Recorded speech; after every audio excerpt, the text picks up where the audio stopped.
This actually ties very closely into what we were talking about with the high-performance computing. So what's really popular right now in high-performance computing is what they call cluster computing, which is basically where you have a rack of commodity machines, effectively, connected together with some interconnect, which could be Ethernets or some custom high-speed interconnect. But for the sake of this discussion, just let it be computers connected with Ethernet together. And now what you want to do is you want to have these programs work together to solve a problem. And what they'll all do is they'll all be running in parallel, working on a problem.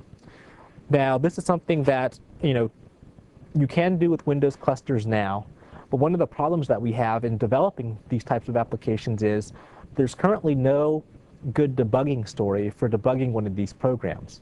So, for example, one of the typical problems you end up having is I have a cluster with 32 processors, 32 computers effectively, and I want to debug a program that's running on all 32 of them at the same time. How do you do it? Visual Studio had no built-in support to do that. So effectively what you had to do was usually start up 32 Visual Studio instantiations and then attach those manually to each of these processes on these different machines. And as you can imagine, that's not a very fun process. So one of the things we're adding now with this parallel debugger is there'll be an ability to start up a parallel job on X number of machines, and we'll automatically go and start up the jobs, automatically attach to these various processes on the different machines. And we also have now a process window in Visual Studio so that you can go and say, oh, I want to look at process X, which is running on machine X, and process Z running on machine Z. And then now I can look at the value of variable Y as it is on process X, for example.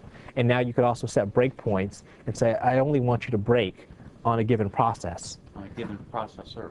Right, exactly. Machine. Exactly. Fantastic. So now you can do that. So now you can debug parallel programs with Visual Studio. And this is, it's really a cool feature because it's going to just be part of Visual Studio, built in. You get Visual Studio, you get this feature. And if you go to other platforms, in the Unix world, and you get parallel debuggers there, I mean, you're paying, $1,000 per seat just for the parallel debugger.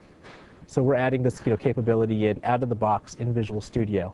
And I think this is one of the great advantages that we have with our tool set in general, is just tons of features. And as you may have also seen at TechEd, they announced Visual Studio Team System. And again, just incredible functionality that people will now have to develop on the platform.